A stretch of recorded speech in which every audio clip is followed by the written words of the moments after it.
Welcome to the Sportsfit Mum podcast, the place for expert knowledge and advice for your pregnancy and post-baby health and fitness journey.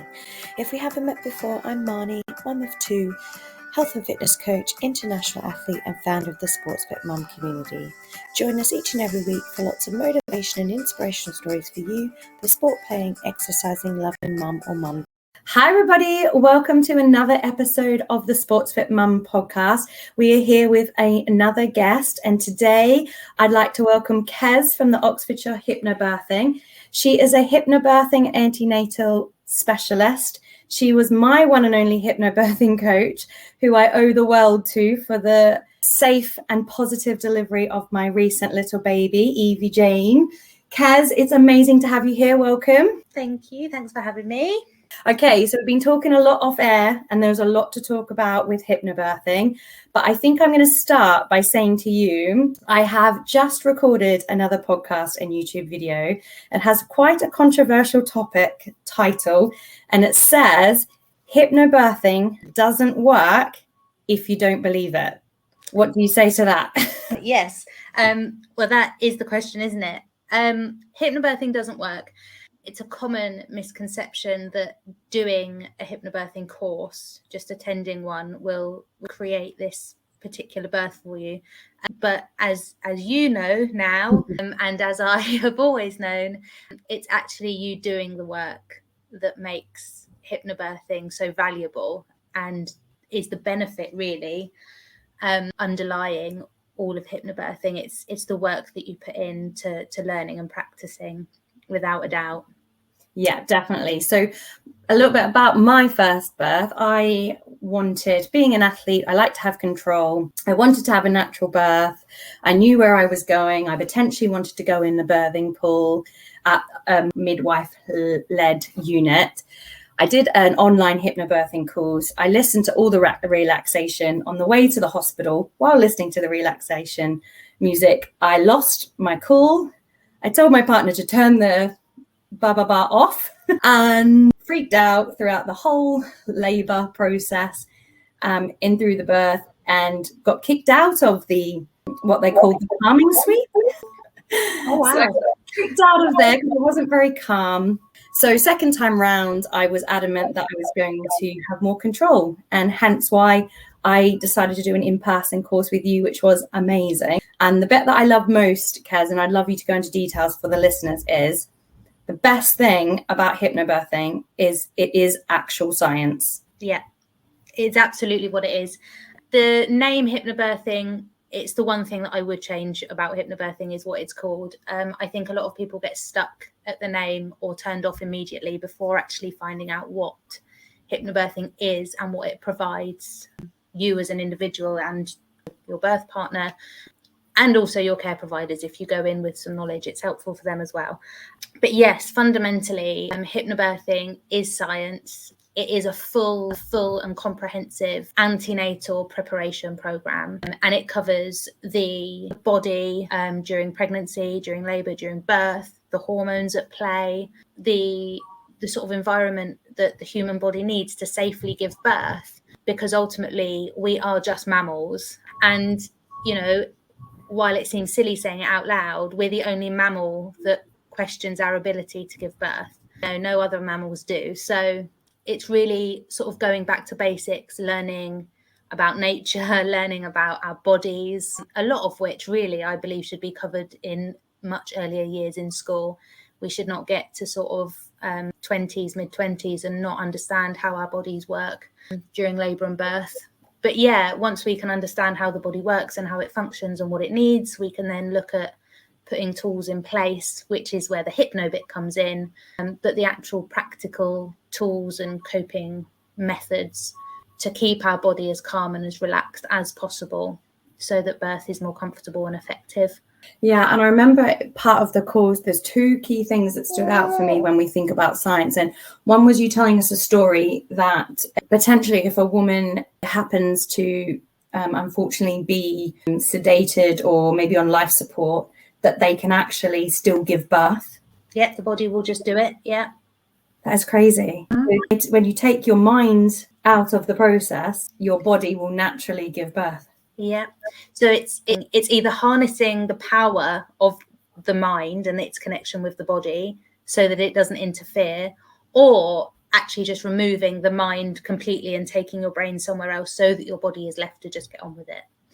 And that's the bit that I think a lot of people find it hard to grasp. Mind-body connection sounds quite hippie, but, you know, again, it's just science.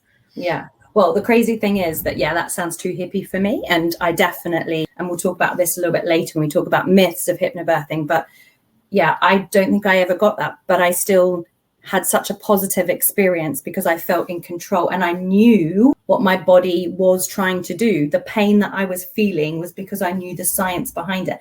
And ironically, I have a Bachelor of Science, personal training, strength and conditioning. I know a lot about the body, but I knew nothing. And I used to teach children science. I was a science teacher. Can you believe it? Biology as well. And I actually had no clue of, really what the body is trying to achieve and why you feel the way you feel in different stages of your labor. Because the other thing that really stood out is you made us do an activity with the balloon, didn't you? I did, yeah. It's my favorite. So the activity with the balloon, I could have got one really to sort of show you, but it's essentially putting a ping pong ball inside a balloon and inflating it so that you've got an idea of what the uterus looks like. And we sort of practice contractions on the balloon. So the ping pong ball seals the entrance of the balloon, doesn't it? Like the baby's head does with the cervix. So the sort of tail of the balloon is the cervix that needs to shorten and open up around the baby's head. And we do that by creating contractions or surges by squeezing the balloon. So it's quite a nice and usually quite comical visual to give you an idea of actually the work that's going in to having a baby. It's a tremendous amount of work. And the work can be taking place and starting long before we actually even experience any sensations of labour. So our body can already be practicing and working towards bringing the baby into the world anyway. It was a really interesting, it's a great visual aid, I think, the balloon and the ping pong ball. It's a firm favourite. Yeah. And if I remember correctly, it was one of the dads or dads to be in the room that got the ping pong ball out the first, I think. Yeah. Usually the way. The worst thing is if someone's balloon breaks and I have to explain that this is not a direct representation of how your birth is going to unfold. And again, it's everybody's got the same balloon from the same bag. The ping pong balls are all out of the same bag. They've got more or less the same air in them, but every single person's ping pong ball was born at a different time in a different way after a different amount of work. So it's true for labour as well, isn't it? We're all different.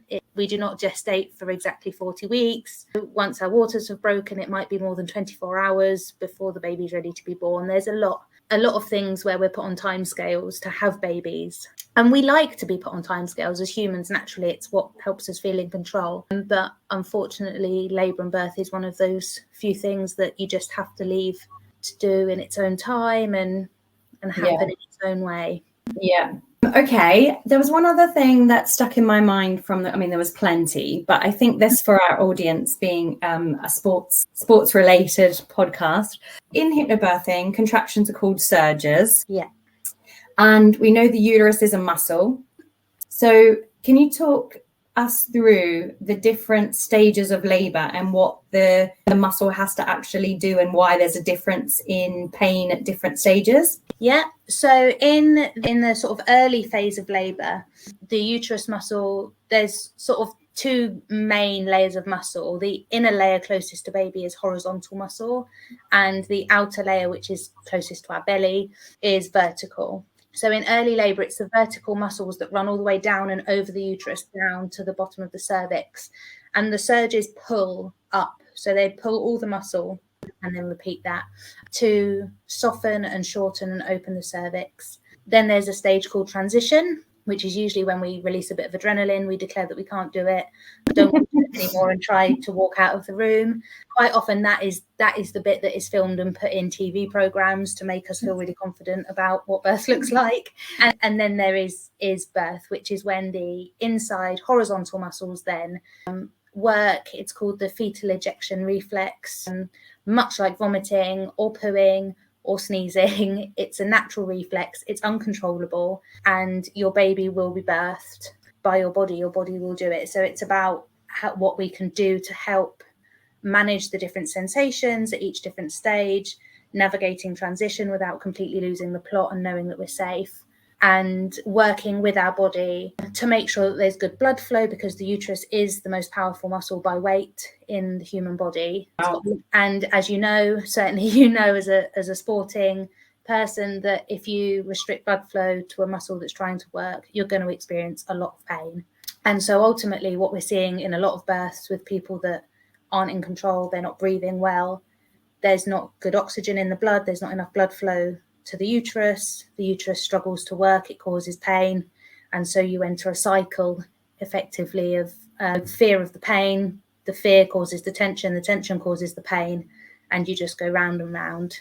It's learning to recognize that and know how to short circuit that cycle ultimately. See, science, love it. And that is why I felt like there was a big difference between my first hypnobirthing course and my course with you, was because I actually resonated with all the science that you were talking about, and I was able to understand what my body wanted and needed to do, and therefore it was just then controlling my mindset around that. But I can't even remember how I was introduced to hypnobirthing, and I have to be honest and say that my partner thought it was a whole lot of rubbish. And still, I think he now appreciates. I feel like the success we had giving birth to our second child was so much calmer, and I was more relaxed and in control, and I was so damn proud of myself, which is so different to the first time. So I think he has some appreciation for it now, but so many people won't really understand hypnobirthing or even want to understand it, because there's a whole lot of myths out there related to hypnobirthing. So do you want to talk through those for me? Yeah, absolutely. And quite rightly, you should feel proud, because you did absolutely boss it. You really did boss it. Honestly, it's so lovely getting birth stories back from clients and hearing how they did. I think especially with your story as well, because your baby was technically early, which is not before 40 weeks. It's actually before 37 weeks. So you technically were having your baby early, and you still managed to get the birth that you wanted because you understood how to navigate and sort of communicate your needs. Yeah, that's another little side story, which I will quickly add in.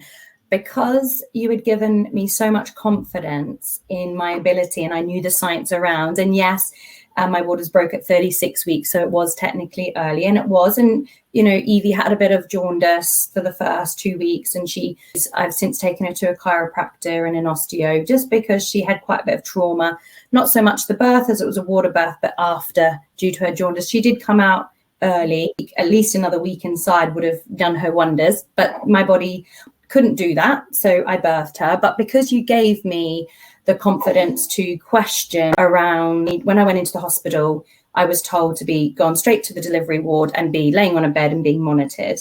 Now, I knew that wasn't going to go down well. I can't even sit down at the best of times. If you're watching this on YouTube, I'm currently standing up, holding my baby, moving up and down. I can't even sit down. So I can't even imagine trying to give birth laying on a bed with something connected to me. But because you've given the confidence to me about, you know, just question their recommendation and see what feels good for you, you know, I did have to be quite direct and firm to the midwife and the doctor at the hospital and say, I've had a risk-free pregnancy. I only saw my midwife yesterday. Can you monitor the baby intermittently, so every 15 minutes?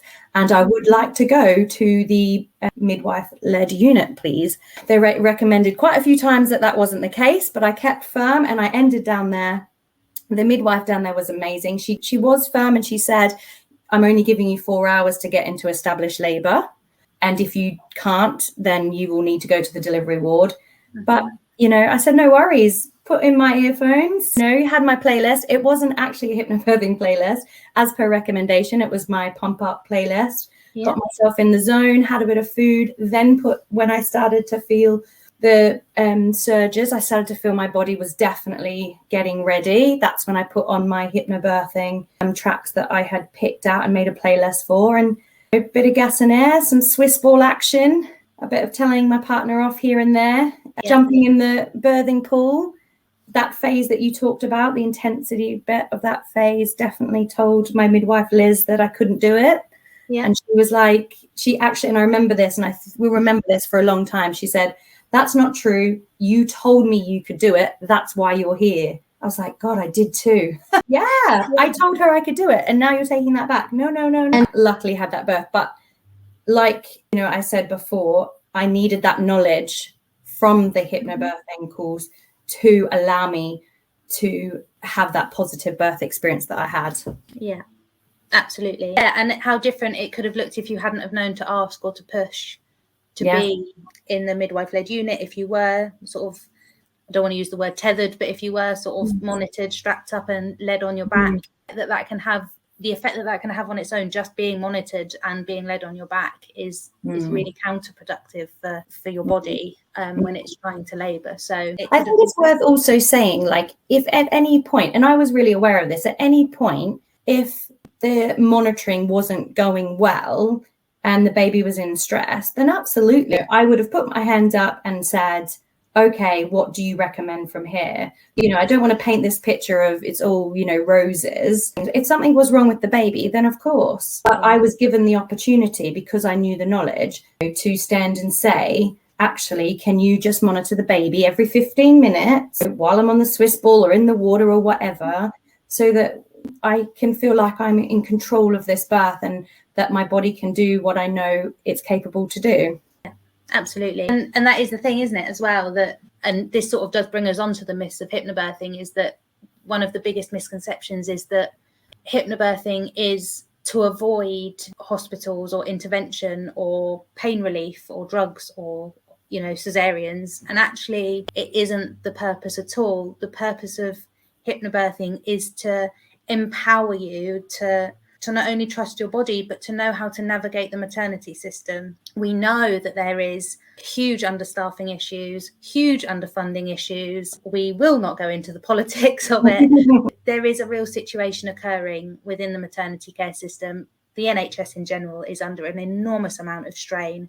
And if we can't have some knowledge and understanding of how we can take control, we effectively hand over control of everything to strangers who don't know us, don't know what we're feeling, who are under enormous pressure to get people through and out the door.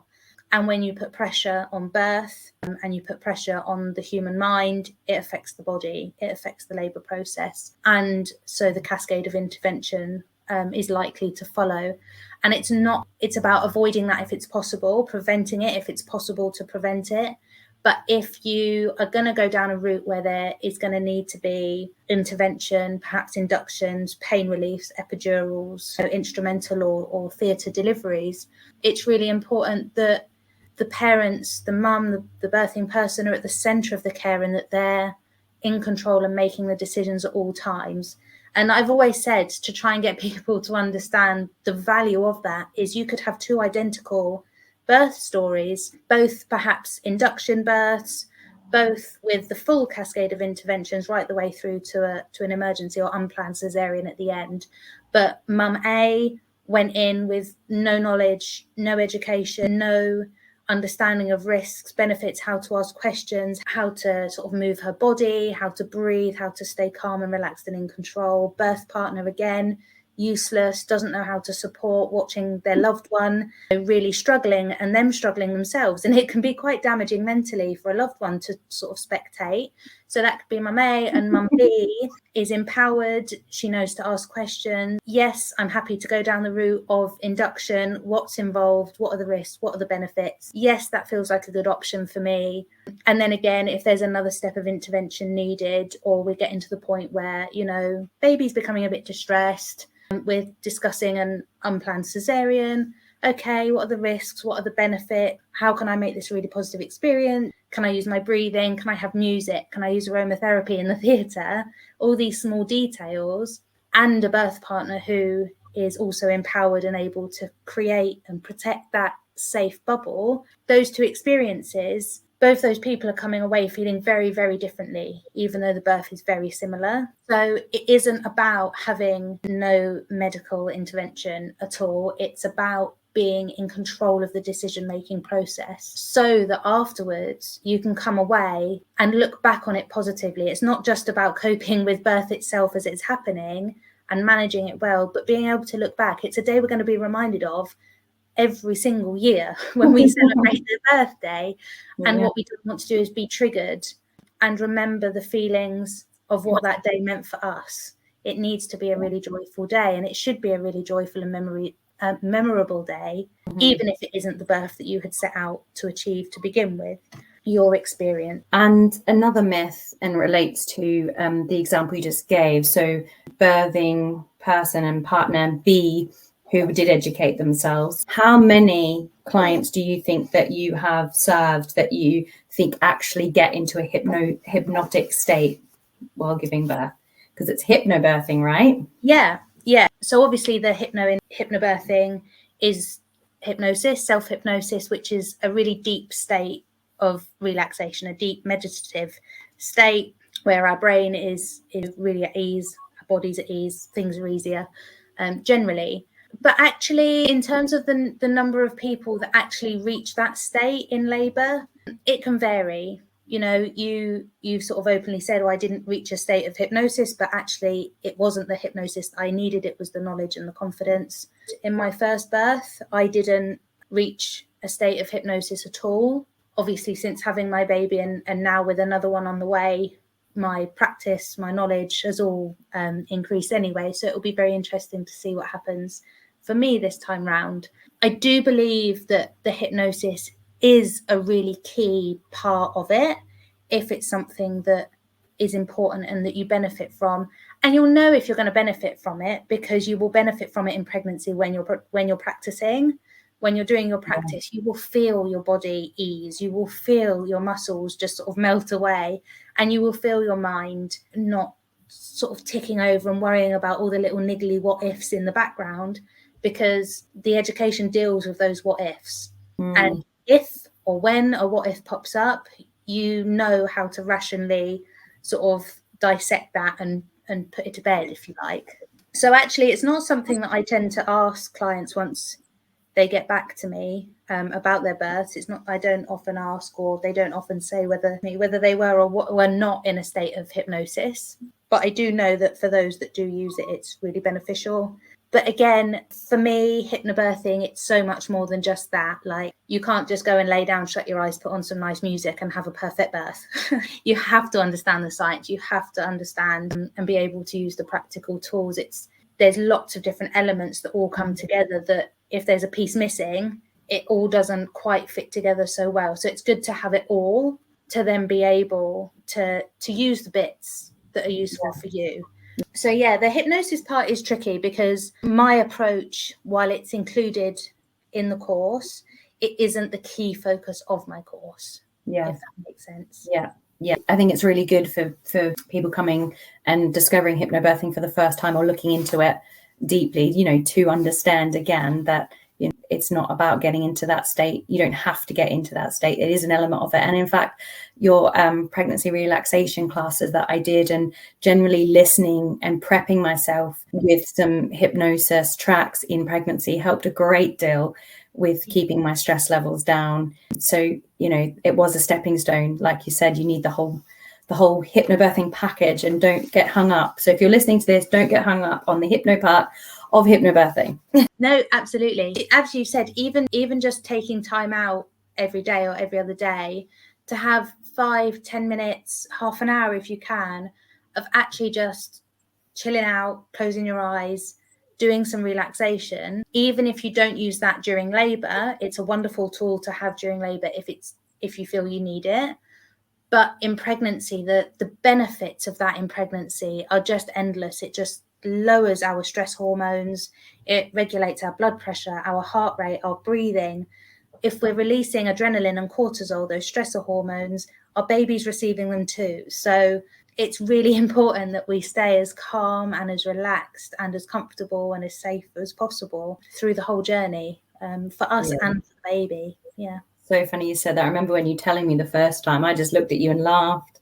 Yeah. I was like, yeah, I'm sure I'll make time to relax. Yeah, that's so funny. You're hilarious. But I did make the time, although probably not as often as I probably could have and should have. The fact that I knew I needed to, and, you know, it was a bit of a goal of mine, definitely helped. So I know why I chose hypnobirthing. For me, it was about wanting to have a better experience, a more positive experience. And I just needed control, because I'm a bit of a control freak. So that's why I decided to try again with hypnobirthing and get some more specialist help. Why do other women choose hypnobirthing? Yeah, it's a really interesting one. There's two very definite different people that approach me looking for hypnobirthing. Most commonly is second-time mum who's had a previous difficult birth and does not want the same experience again, and so is looking to invest time in herself, her baby, and the experience overall. And again, I definitely don't think I've mentioned sort of birth partners and their role as much as I probably should have so far. But for them to be empowered, informed and educated is also so valuable. And again, especially if it's second time dad or birth partner that was at the previous difficult birth, it can be very damaging to watch. It can be really, really hard to watch your loved one go through a difficult birth. And so the nerves and anxiety for them as well will probably be quite heightened when preparing for the next baby. So yeah, usually second time mums that don't want that experience again. But in all fairness, there is a pretty large number of first time mums that have seen programs on telly, have heard stories from families, friends who have had that previous difficult birth, and they're not prepared to risk it. They're not prepared to be one of those people, and they're willing to, again, invest that time and effort into themselves and the experience to avoid that happening to them altogether. So people, Yeah, I think I probably should have had this a bit earlier, but I remember you showing us a few different videos. One was a home birth in which I cringed and was like, that's not for me. Yeah. And then the other one was a water birth. And I remember you asking me, how do I feel about that? I was like, dreadful. I couldn't imagine anything else but sitting in the water and not being able to get out. I don't even have baths, was I think exactly what I replied to you. Yeah. And what was amazing about everything throughout was you were supporting all of my choices, like all of my choices. Hypnobirthing is not about home births, water births, natural births, vaginal births. It's not about any of that. It's you supporting the woman and the birth partner to feel confident and have that positive birth that they envisage or try to. And I didn't want a water birth because I didn't think of anything worse, but I had a water birth because after doing a bit more research, I actually went in the water for the pain relief and didn't want to get out. Yeah, absolutely. It's true. Again, and it does sort of fall under the misconceptions, doesn't it, of what people think hypnobirthing is trying to get you to achieve. But ultimately, every single body's birth is going to be unique. Everybody's needs are different. Everybody's desires and how they envisage their birth being are different.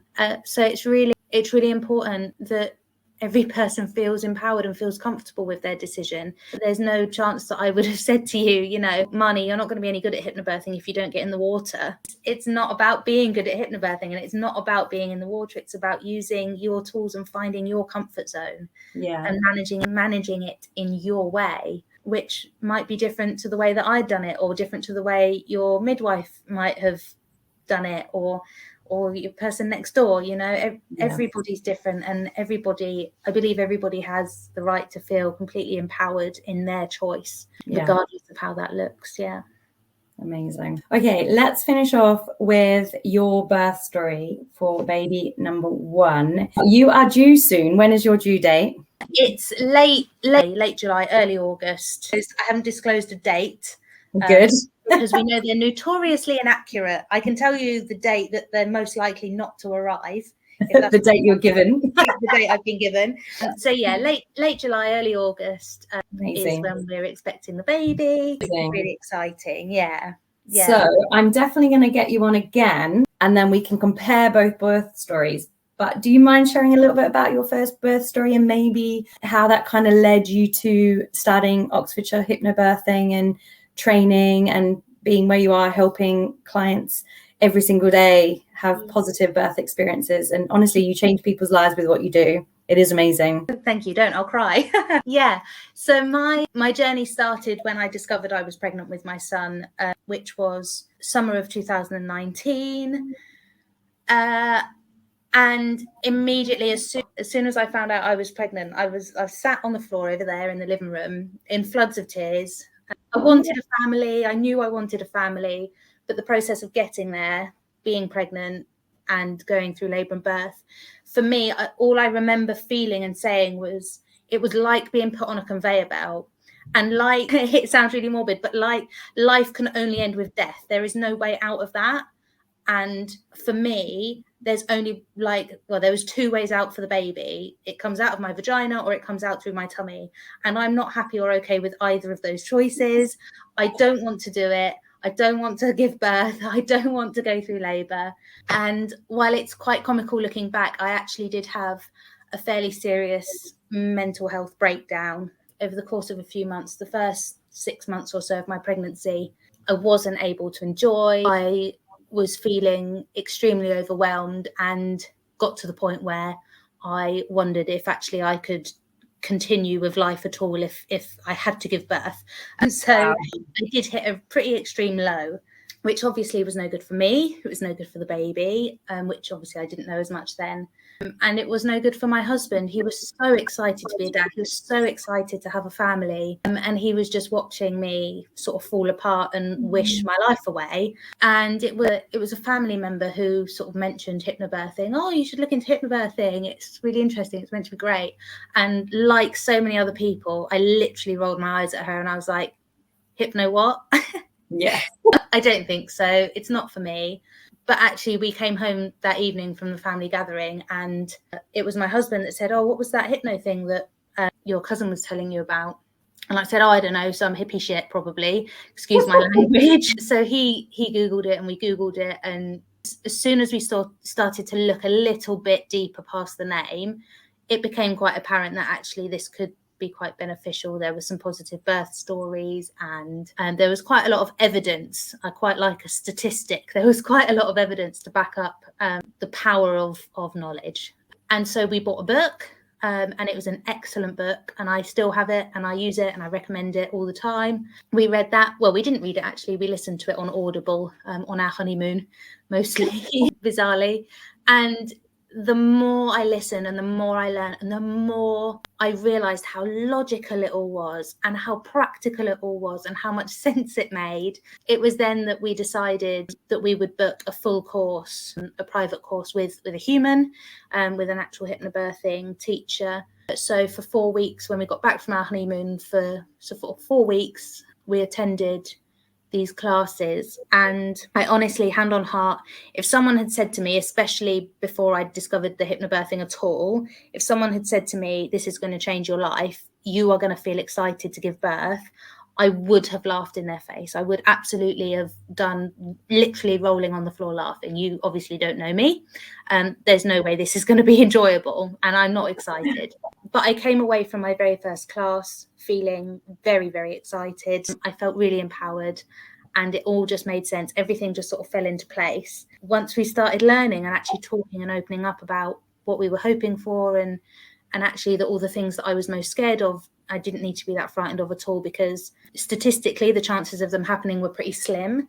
And if they were to happen, we could still stay in control. And I think that is what I needed to hear most. By the time I finished the course, I think it was only about 4 or 5 weeks between finishing the course and going into labour. I went into labour, it was probably about a week and a half or 2 weeks after we went into lockdown. COVID came, didn't it? Bloody COVID. So that threw a spanner in the works right at the end of the pregnancy. But we had tools to manage changes of plans and stuff. So really, really grateful even then for what we had learned. So I went into labour at about 9:30, 10 o'clock on Friday the 3rd of April in 2020. I went upstairs, we got into bed. I hadn't mentioned anything to my husband because in all honesty, I didn't believe that I was in labour. I just had sort of a bit of backache, sort of a bit of period pains. Didn't really occur to me that anything was untoward at all. So we went off to sleep. I woke up probably an hour or two later and sort of thought, this is bizarre. This feeling sort of goes away and keeps coming back again and going away and coming back. And I was checking the time and it was like 10 or 15 minutes in between these sensations and that they weren't painful. There was no pain at all. And it still didn't really occur to me that this was labour, but I didn't try and consider what else it would be anyway. So sort of carried on resting. I was using the breathing that I had learned through these sensations. And at around 2 a.m, my waters released. It wasn't a big gush like the movies. It was just a little pop. and a little bit of the waters came away.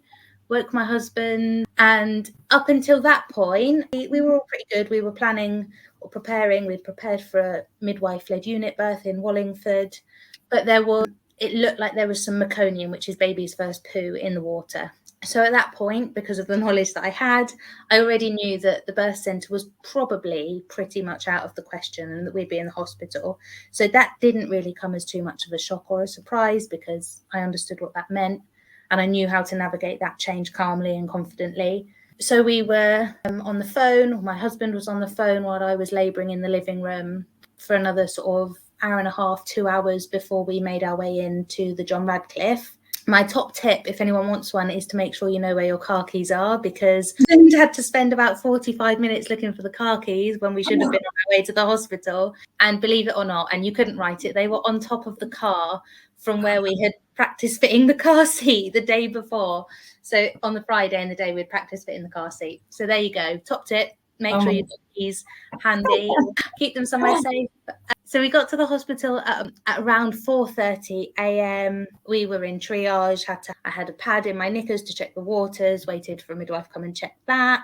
They did a bit of monitoring of the baby. And it was at that point, actually, a really, really significant, one of two very significant moments for me.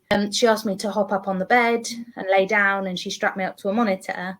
And immediately, as soon as I lay down and was strapped up to the monitor, my whole body started shaking, and I was like, what's happening? And the midwife said, oh, it's just your adrenaline. Well, even hearing the word adrenaline, with the knowledge that I had, I knew that absolutely had to go away. I couldn't continue if there was going to be adrenaline in the picture. So I focused on my breathing. I did sort of visualization in my head. My husband was really, really helpful. And so I was taken through then to the delivery suite on the bed, where I continued to be in quite a lot of pain at that point, because I was still releasing adrenaline. I was still on my back, which is not helpful for the baby to get out when you've made the exit quite a lot smaller by laying down. And it was my husband then who could see what was happening. He saw that I was starting to get distressed and baby was getting distressed, and asked if I could change position, because I was so in the throes of labour and the discomfort I was feeling. It didn't occur to me to ask or to move. And he did, and I got onto all fours. And our son was born quite quickly. About 20 minutes later, at about 5:30 in the morning, I was on my knees on the bed with a bit of gas and air, minor grazing.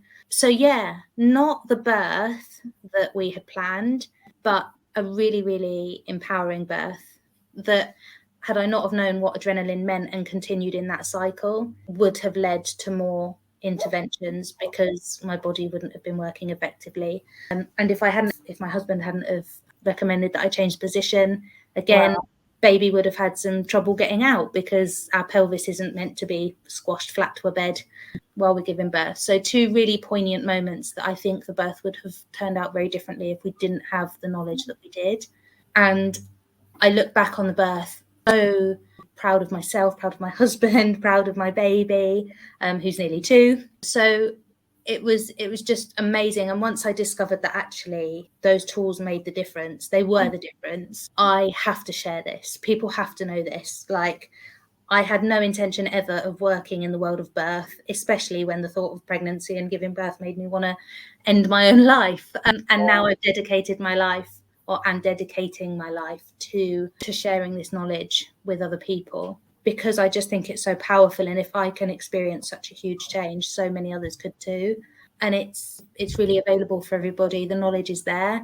And while it is my business, I do support people. I have a Facebook group where I share knowledge and information and things like that. And there's so many resources online as well that are available for free to just start delving into, which I believe is really worth it. I just, knowledge really is power. So it's really worth looking for it, because it doesn't always come to you. So you have to go search. Absolutely. Knowledge is power, 100%. We spoke about that in one of our other podcasts as well, with a pelvic health specialist. Yeah. Okay, so let's finish off with then, how can people work with you and find you? You have a course, don't you? And you have pregnancy relaxation, and you have a free Facebook group that you always share lots in there with. as you've just said, I've got a free Facebook group, Pregnancy and Birth, Less Scared, More Prepared, private group. So I try and keep it nice and safe, where you can come and ask questions. I share positive birth stories. I try and bring a lot of evidence and science into the group. I try and bring a lot of value there so that you can join for free and start to learn for free. I also run monthly, every month I run a group online hypnobirthing antenatal course. So it runs for 4 weeks. It'll be there the same night every week at the same time. So yeah, March, April, May, June, I might be offering it depending how I'm feeling. But yeah, certainly up until June, I will be providing courses still. And group courses are great because you get to meet other parents and sort of build connections and build your village, if you like, which is lovely. I do also offer private courses on a one-to-one basis for people who either don't want to be on a group course or have particular needs, whether they're preparing for a particular type of birth, or if they're short on time, we can sort of cram it all into a less than 4 weeks. If they're over 34 weeks, we can do a course in a week or two, no problem. And then I run pregnancy relaxation, usually on a Monday or Tuesday night. Again, weekly, they're for an hour. And it's really nice because we get to do a bit of birth talk. We talk a bit about preparing and we sort of cover a few of the bits that are covered on the course. And it's really nice to just open up some conversation in the first half of those sessions. And then in the second half of the sessions, we drift off into a lovely relaxation for half an hour and drift away and think about preparing for the baby. And I can definitely put my hand up and say they were really good, the last bit as well, except when you realize the end of the relaxation class that you've got to go and put your toddler to bed. Oh yeah, no, that is a bit of a downside. Kez, it's been absolutely amazing having you on here. I cannot believe how much inspiration your birth story is, but also just the knowledge you've shared has been amazing.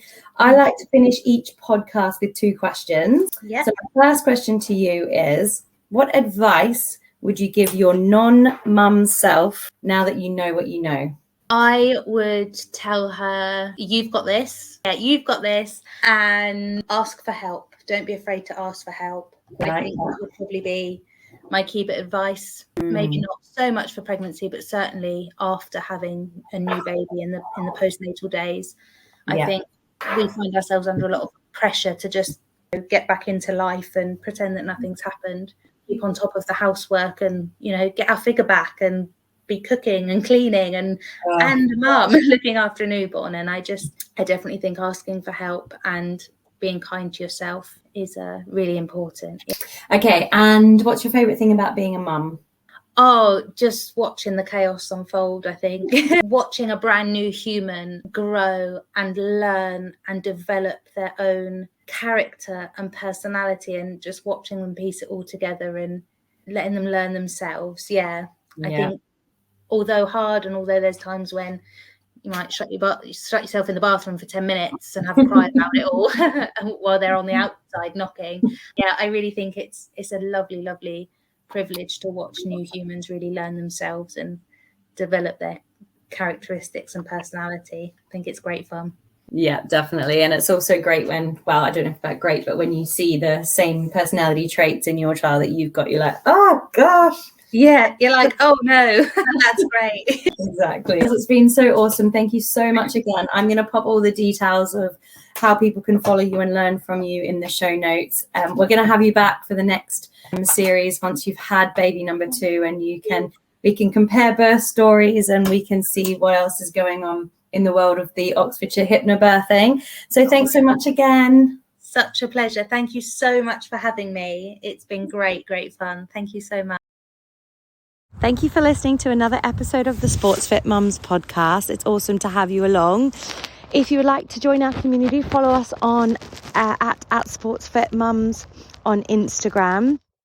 Alternatively, do check out the subscription notes, as you will see a link to our Ultimate Fitness in Pregnancy mini guide. From here, you'll also get some details of the up and coming release of the new Strength